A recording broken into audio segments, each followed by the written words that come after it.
خوش اومدین به چنل من. امیدوارم از هر جای دنیا که دارید منو دنبال میکنید حال دلتون خوب باشه و روزگار بر وفق مرادتون باشه. با یه قسمت دیگه از آموزش‌های زبان فرانسه در خدمتتون هستم و موضوع این جلسه le nombre هست. le nombre یعنی اعداد. تو این جلسه میخوام اعداد فرانسه رو بهتون یاد بدم و من برای اعداد تقسیم بندی انجام دادم که تو چند قسمت این اعداد آموزش بدم و این قسمت اعداد 0 تا 60 رو میخوام آموزش بدم و همین اعداد 0 تا 60 رو به 4 قسمت تقسیم کردم که توی 4 پارت توی این قسمت بهش میپردازیم. پارت اول اعداد 0 تا 10، پارت دوم اعداد 11 تا 16، پارت سوم اعداد 17 تا 19 و پارت بعدی که پارت چهارم و پارت آخره اعداد 20 تا 60. بریم با هم دیگه شروع کنیم.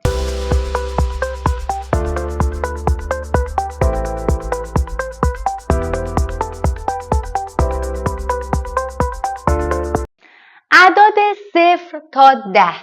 من یه دور اعداد رو میگم، شما هم به تلفظش دقت کنید هم به املاش دقت کنید و دور دوم براتون توضیح میدم و شما تکرار کنید تا یاد بگیرید. 0 1 2 3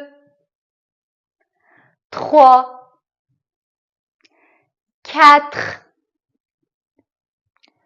5 6 7 8 9 10. خب بریم با هم دیگه مرور کنیم. عدد 0 0 فکر میکنم که آسون باشه تلفظش و یادگیریش، چون اونایی که انگلیسی بلدن میدونن که به انگلیسی میشه 0 و به فرانسه میشه 0. عدد 1 دقت کنید تلفظش با حرف ا فرق میکنه، تفاوت داره. خیلی ها هستن که حرف ا رو با عدد 1 که میشه اشتباه میگیرن.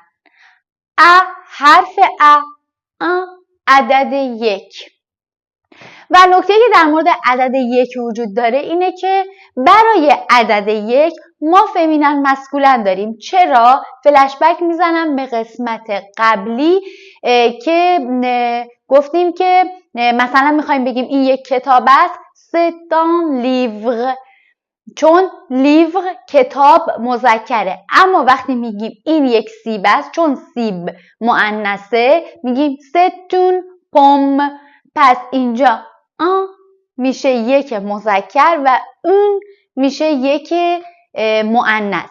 فقط عدد 1 که مؤنث مذکر داره، به این دلیل که وقتی میخوایم که یک ابژه یعنی یک شی یا هر چیزی که مؤنث یا مذکر رو بگیم، مثلا یک میز، یک صندلی، یک معلم، باید فمینن مسکولنش رو باهاش تطابق بدیم، همین. اما برای عدد 2 3 و عددهای دیگه اینطوری نیستش. عدد 2 دقت کنید، ما میگیم 2، اینا میگن 2. به املاش هم دقت کنید. ببینید د بعدش چی میاد؟ پس میشه 2. خیلی ها دیدم که ما ایرانی ها البته چون شبیه 2 خودمونه میگیم 2، ولی 2 اشتباه، تلفظ صحیح و درستش 2. عدد 3 3. خب نکته که داره اینجا، تخوا نمیگیم، اتخوا نمیگیم. اگه اتخوا بگیم به نظر من درسته از اینه که تخوا بگیم. ببینید اینجا ت رو فقط خیلی سریع از روش رد میشه، فقط انگار که یه تاچش میکنیم. تخوا. چند بار تکرار کنید دستتون میاد که چطوری این کلمه رو تلفظ کنید. trois. عدد 4 quatre. quatre. فکر میکنم که این عددم آسون باشه. نکته تلفظی که داره Q و U دوتای با هم که قرار میگیرن صدای که داره. خب Q و U.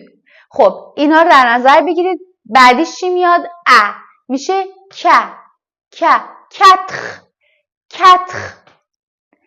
عدد 5 cinq. cinq. سینک نیست. سینک اشتباهه. cinq. چرا؟ نکته تلفظیش اینه که ای و ان در زبان فرانسه وقتی در کنار هم قرار میگیرن این نیست. مثل انگلیسی نیست به هیچ عنوان. من از قسمت اول گفتم که انگلیسی رو از ذهنتون پاک کنید. یعنی زمانی که دارین فرانسه میخونید با ذهنیت فرانسه بخونید. فرانسه املاش فرق میکنه، تلفظش فرق میکنه. دو تا حرف که کنار هم قرار میگیرن توی انگلیسی و فرانسه خیلی با هم دیگه تلفظش تفاوت داره. ای و ان تلفظش از ان. پس میشه cinq. cinq. عدد 6 six. شبیه 6 انگلیسی 6 نوشته میشه اما X رو S تلفظ میکنیم. six. فکر کنم اینم آسونه. عدد 7 sept نوشته میشه اما ست خونده میشه. پ تلفظ نمیشه. عدد 8 huit. اینجا اش و او صدای و میده. این دوتا حرف کنار هم صدای و. huit. به لب و دهن من دقت کنید وقتی که میگم huit. عدد 9 دقیقا مثل عدد 2 که گفتم که او داره و میگیم دو نمیگیم. اینجا 9 با همون آوا 9. عدد 10 مثل عدد 6 که ایکسش رو اس تلفظ میکنیم. عدد 10 هم همینطور با ایکس نوشته میشه اما میگیم 10. خب این بود عدد 0 تا 10. پارت دوم اعداد 11 تا 16. 11 12 13 14 15 16. برمیگردیم از اول. 11 همونطور که نوشته میشه خونده میشه. فکر کنم که راحت باشه تلفظش و به خاطر سپردنش. عدد 12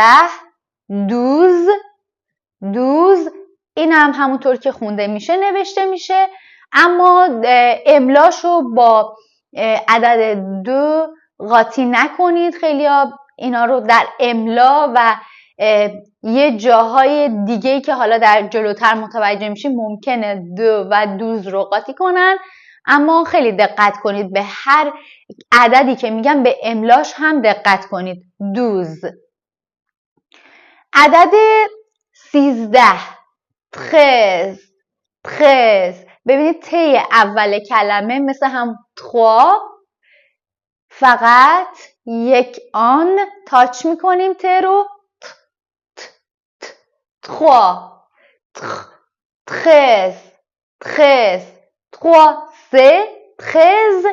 13. عدد 14 14. خیلی ها دیدم که یعنی برای خودم هم پیش می اومد اوایل که مثلا 3 13 و 30 قاطی می کردیم یا 4 14 40 5 15 50. اینا با تکرار تمرین درست میشه. خیلی راحت تو ذهنتون جا میفته. 14 مثل کتخ که گفتم ک و او در واقع که این دوتا حرف کنار هم که صدای که داره. کو نمیگیم، که صدای که داره. بعدش چی اومده؟ اومده دوباره که. کتخ 14. عدد 15 15 5 5 15 15. عدد 16 16 16 سیز یا سایز یا اینا نیست. سیز. خب این اعداد رو گفتیم. حالا میریم سراغ اعداد 17 تا 19. حالا در ادامه متوجه این میشید که چرا من این اعداد رو به این دسته بندی تقسیم کردم. عدد 17 17 یعنی 10 7 17 17 خیلی راحته. عدد 18 10 8 18. حالا شاید براتون سوال پیش بیاد که چرا دیزه؟ چون در واقع 10 دیز نیست. اما باید بهتون بگم که یه جاهایی توی زبان فرانسه برای اینکه آوا و تلفظ اون کلمه بهتر بشه، بهتر تو دهن بچرخه، یه جایی صدا عوض میشه. البته این استثناءات کم هستن، نگران نباشید. و کلماتیه که خیلی کلمات پرکاربرده و خیلی زود تو ذهنتون میمونه که اون کلمات چه کلماتی هستن. و اینکه اصلا شما خودتون الان بگید دیسویت بهتر توی دهنتون میچرخه یا دیزویت. مسلمه که دیزویت. به همین ترتیب 19 10 9 که میشه 19. عدد 19. خب این بود از اعداد 17 تا 19. چون اینا از ترکیب اعداد 10 و اعداد یکان بودن، اینا رو با هم دیگه جدا کردم تا بهتر تو خاطرتون بمونه. میریم سراغ اعداد 20 تا 29. 20 21 22 23 24 25 26 27 28 29. خب عدد 20 چی بود؟ 20.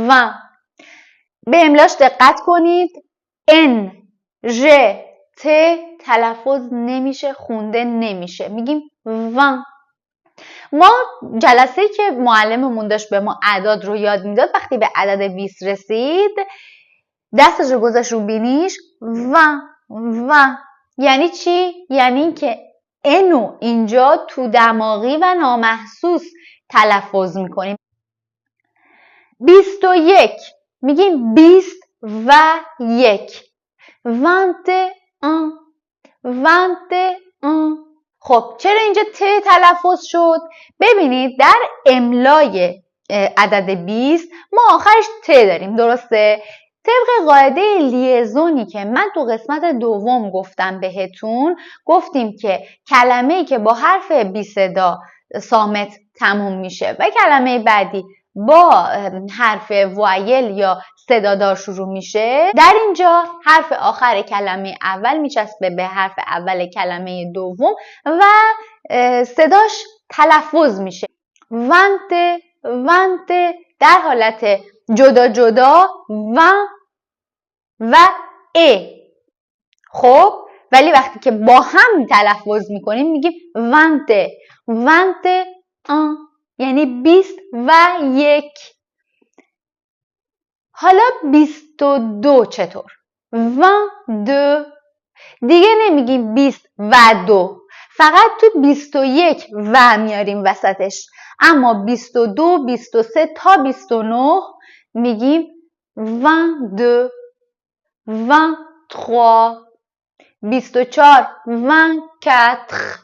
24 25 25 26 26 27 27 28 28 29 29. خب این بود از اعداد 20 تا 29. عدد 30 30 30. تلفظ ت در اینجا مثل 3 و 13 همونطوره. اگر شما یک کدوم از این اعداد رو تلفظش رو درست یاد بگیرید، یعنی ت اولیه رو درست بتونید در بیارید، بقیهش دیگه راحته. همیشه دیگه میتونید که کلماتی که اولش ت هست رو، یعنی به این صورته، درست بتونید تلفظ کنید. 30 عدد 30. عدد 31 31 دقیقا مثل 21 که میگفتیم 20 و 1، اینجا هم همین 31. 32 32 33 33 34 34 35 35 36 36 37 37 38 38 39 39. این بود از اعداد 30 تا 39.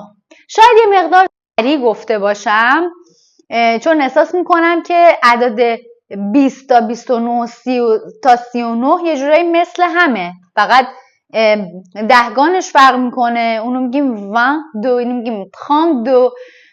و شما میتونید ویدیو رو پاز بزنید یا چند بار ببینید تا اینکه تکرار بشه براتون. چیز خاصی نداره که من بخوام خیلی روش وایسم، شاید شما حوصلتون سر بره، نمیدونم. حالا برام کامنت بذارید اگه فکر میکنید که من خیلی سریع گفتم، نظرتون رو بگین. اگه از نظر شما اوکی بوده، دوست دارم که کامنتاتون رو بخونم. خب میریم اعداد 40 تا 49. عدد 40 40 40. عدد 41 41 41. 42 42 43 43 44 44 45 45 46 46 47 47 48 48 49 49. این بود اعداد 40 تا 49. همونطور که دیدید فقط 41 بود، 40 و 1 41 و بقیهشون مثل همون اعداد 22 تا 29 32 تا 39. فقط میگفتیم 42 43 45 تا به آخر. الگوریتمش یکیه و میرسیم به 50. 50 51 51 52 52 53 53 54 54 55 55 56 56 57 57 58 58 59 59. یعنی تا اینجای کار که فقط باید اعداد 0 تا 10 و 11 تا 20 بعد 30 40 50 60 رو یاد بگیرید. حالا 60 رو جلوتر میگم. و وقتی اعداد بین 20 تا 30 30 تا 40 رو میخوایم بگین دیگه عدد یکاناش رو بلدین. واسه همین من دارم سریع میگم که رد بشم. و عدد 60 60. در ابتدای ویدیو گفتم که میخوام عدد 0 تا 60 رو بگم، اما در واقع منظورم این بود که 0 تا 69. چون 60 رو بگم دیگه 60 تا 69 دیگه تابلوه دیگه، اوکیه. خب عدد 60 60 60 61 61 62 62 63 63 64 64 65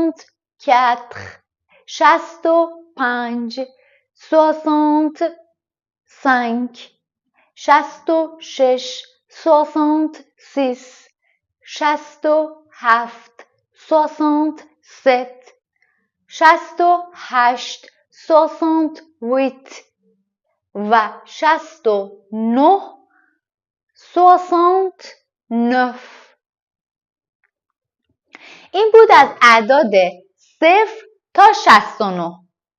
جلسه بعدی اعداد 70 تا 100 رو براتون درست میکنم که اون جلسه متوجه میشید که چرا من این تقسیم بندی ها رو انجام دادم، چون از اعداد 70 تا 100 یه مدل دیگه اعداد رو ادا میکنیم و متوجه میشید که چرا این کار رو کردم. البته نترسید، چون میدونم که خیلی اونایی که تازه شروع کردن شنیدن که اعداد فرانسه خیلی سخته، یا تو پستای اینستاگرامی دیدن برای شوخی کسایی بهشون گفتن. درسته یه مقدار سخت هست، ولی شما یه 4 دفعه تمرین کنید و درست یاد بگیرید، یعنی با ترتیب درست اینا رو یاد بگیرید، اصلا تو ذهنتون میشینه خیلی راحت، یعنی هیچ وقت از ذهنتون بیرون نمیره، مطمئن باشید. و توصیه دیگه که بهتون میکنم این که حتما با املاش یاد بگیرید، املاش هم تمرین کنید. همینطور که الان این جلسه منو دارید نگاه میکنید، حتما شما باید کاغذ دفتر خودکار داشته باشید، یادداشت کنید، هم به عدد هم به حروف یادداشت کنید تا به املاش خیلی مهمه. املاش رو باید بلد باشید. اینطوری نیستش که فقط من بدونم عدد 3 خب چطوری نوشته میشه.